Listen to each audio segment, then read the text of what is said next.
सबको मेरा नमस्कार। आज चुनाव का आखिरी दिन है और ये चुनाव बेहद महत्वपूर्ण है। 70 साल से इन सारी पार्टियों ने, इन सारे नेताओं ने मिलके पंजाब को लूटा है, पंजाब के पे कर्जा चढ़ा दिया, पंजाब को घाटे में डाल दिया, पंजाब की रेता चोरी कर ली, पंजाब में नशा कर दिया, पंजाब के बच्चों को बेरोज़गार कर दिया। कहते हैं 3 लाख करोड़ का कर्जा है पंजाब पे। सवाल उठता है ये 3 लाख करोड़ गया कहाँ? इन्होंने तो कोई काम नहीं किया, कोई स्कूल नहीं बनाए, कोई अस्पताल नहीं बनाए, कोई यूनिवर्सिटी नहीं बनाई, कोई कॉलेज नहीं बनाए। ये 3 लाख करोड़ रुपए गया कहाँ?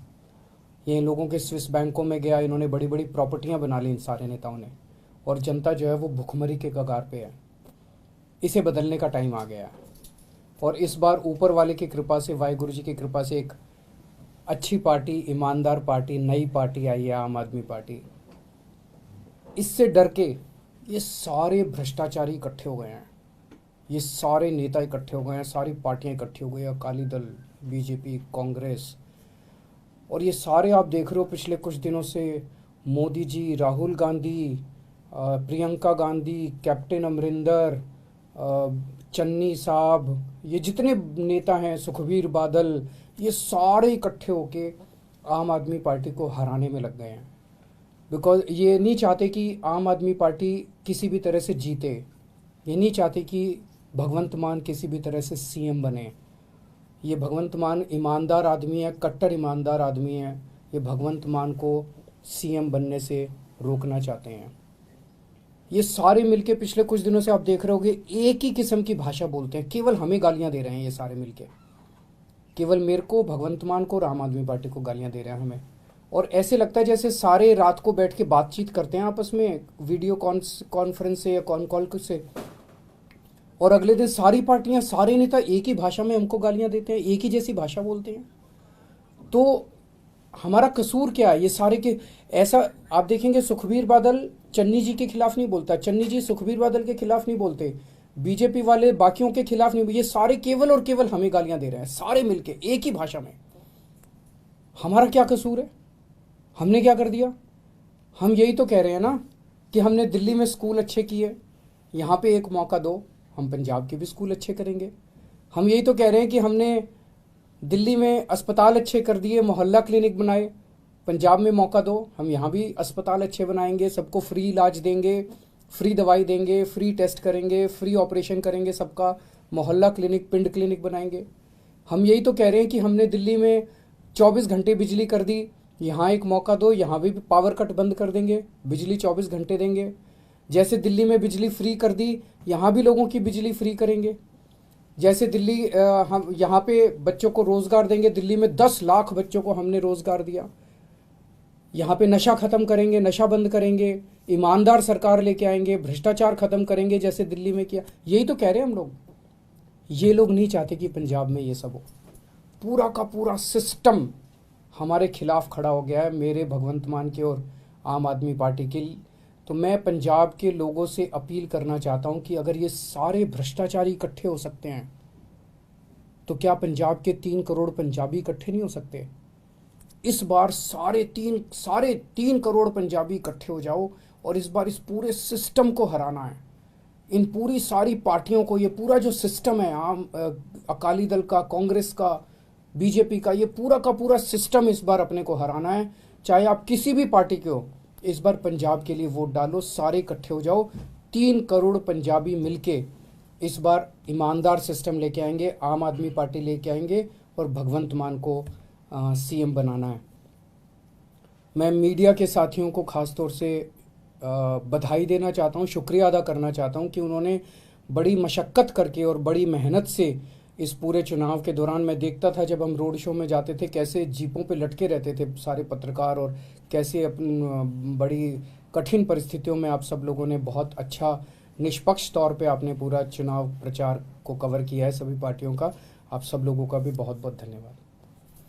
अगर कोई प्रश्न है तो। सर, प्रधानमंत्री और उसके अलावा राहुल गांधी जो हैं, उनके बयान सामने आए, यहाँ पर हमला बोल रहे हैं एक खास बयान को लेकर, उस पर आपका क्या कहना है? ये जैसा मैंने कहा कि ये सारे इकट्ठे हो गए हैं। ये मोदी जी, प्रियंका गांधी, राहुल गांधी, चन्नी साहब, सुखबीर बादल, कैप्टन अमरिंदर, सिद्धू, ये सारे इकट्ठे हो गए हैं। और सारे ये क्या कह रहे हैं, पिछले कुछ दिनों से मैं देख रहा हूँ ये क्या आरोप लगा रहे हैं।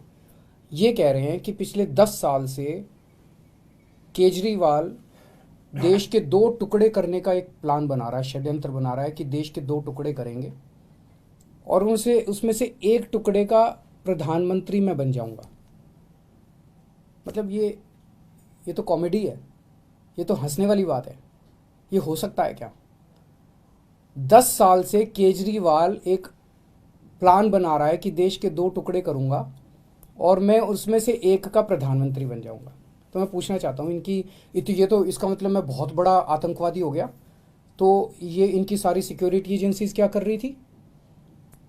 पिछले 10 साल में 3 साल तो कांग्रेस की सरकार थी, कांग्रेस वालों ने क्या किया? सो रहे थे वो लोग। 7 साल से बीजेपी की सरकार है, केंद्र में मोदी सरकार है, मोदी जी ने क्या किया? मेरे को गिरफ्तार क्यों नहीं किया? इनकी एजेंसीज क्या कर रही थी अभी तक? तो ये ऐसी हास्यास्पद बात है जिसको मतलब सुन के ही हंसी आती है। और शायद मैं दुनिया का सबसे स्वीट आतंकवादी होऊंगा जो लोगों के लिए अस्पताल बनवाता है, लोगों के लिए स्कूल बनवाता है, बुजुर्गों को तीर्थ यात्रा पे भेजता है। आज तक तो मैं समझता हूँ कि दुनिया में ऐसा कोई आतंकवादी पैदा नहीं हुआ जो सड़कें बनवाता है, पानी बनवाता है, बिजली ठीक करता है, लोगों को बिजली फ्री देता है, लोगों की सेवा करता है। ऐसा तो आतंकवादी आज तक कभी पैदा ही नहीं हुआ होगा। और बड़ी इंटरेस्टिंग चीज़ है, इसका जरा सा सीक्वेंस अगर हम देखें, राहुल गांधी जी ने सबसे पहले ये आरोप लगाए मेरे ऊपर। अगले दिन प्रधानमंत्री जी ने वही भाषा इस्तेमाल की जो राहुल गांधी ने इस्तेमाल की। अगले दिन प्रियंका गांधी ने वही भाषा इस्तेमाल की। अगले दिन सुखबीर बादल ने वही भाषा इस्तेमाल की। मेरे को कुछ लोग मेरे लोग कह रहे थे जी राहुल गांधी पे लोगों को यकीन, या राहुल गांधी जी कुछ बोलते थे तो जनता विश्वास नहीं करती। लेकिन ये नहीं सोचा था कि प्रधानमंत्री नरेंद्र मोदी जी राहुल गांधी की नकल करेंगे, एक दिन ऐसा भी आएगा। प्रधानमंत्री जी भी राहुल गांधी बन जाएंगे, एक दिन ऐसा भी आएगा। और ये इतना बड़ा आतंकवादी ये पकड़ा कैसे गया? पिछले 10 साल में, 7 साल में जब से मोदी सरकार आई है, इन्होंने मेरे घर पे, मेरे दफ्तर पे दिल्ली पुलिस की रेड कराई, उसमें कुछ नहीं मिला। इन्होंने मेरे पे इनकम टैक्स की रेड कराई, ईडी की रेड कराई, सारी एजेंसीज की रेड कराई, मेरे दफ्तर में मेरे बेडरूम तक पहुंच गए, किसी भी एजेंसी को कुछ नहीं मिला। फिर एक दिन एक कवि ने खड़े होकर एक कविता सुनाई और उस कविता में उसने कहा कि 7 साल पहले केजरीवाल ने मेरे को कहा था कि देश के 2 टुकड़े करेंगे, एक टुकड़े का पीएम तू बन जाइए और एक टुकड़े का पीएम मैं बन जाऊंगा। और उसके बाद राहुल गांधी ने ये बात कही, प्रधानमंत्री जी ने राहुल गांधी की स्पीच देखी, तब प्रधानमंत्री जी को समझ में आया कि इतना बड़ा आतंकवादी इस देश के अंदर पनप रहा है। ये तो शुक्र हो उस कवि का जो उसने इतना बड़ा आतंकवादी पकड़ लिया, नहीं तो इनकी सारी एजेंसीज नहीं पकड़ पाई थी। मतलब ये चल क्या रहा है? ये नौटंकी बना दी है इन लोगों ने। देश की सबसे बड़ी 2 पार्टियां, नेशनल पार्टियां, उनके टॉप के नेता मिलके देश की सुरक्षा का मजाक उड़ा रहे हैं। इस तरह से देश की सुरक्षा के ऊपर को डील किया जाता है। मैं समझता हूं कि आतंकवादी 2 किस्म के होते हैं। एक वो आतंकवादी होते हैं जो जनता में खौफ फैलाते हैं, और एक वो आतंकवादी होते हैं जो भ्रष्टाचारियों में खौफ फैलाते हैं। आज ये सारे भ्रष्टाचारी इकट्ठे हो गए हैं, सारे चोर लुटेरे ये सारे इकट्ठे हो गए हैं, और ये मिलके इनको मेरे से डर लग रहा है। एक तरह से इन लोगों के लिए मैं आतंकवादी हूँ। जनता के लिए तो मैं स्कूल बनवाता हूँ, जनता के लिए अस्पताल बनवाता हूँ, लेकिन इन लोगों के लिए मैं आतंकवादी हूँ। इन लोगों को रात को नींद नहीं आती, सोते हैं तो इनके सपने में आता हूँ मैं। 100 साल पहले भगत सिंह पैदा हुए थे। भगत सिंह को अंग्रेजों ने आतंकवादी बोला था। मैं भगत सिंह को बहुत मानता हूं, मैं अपने आप को भगत सिंह का चेला मानता हूं। देश जानता है कि भगत सिंह जैसा कट्टर देशभक्त कोई नहीं था।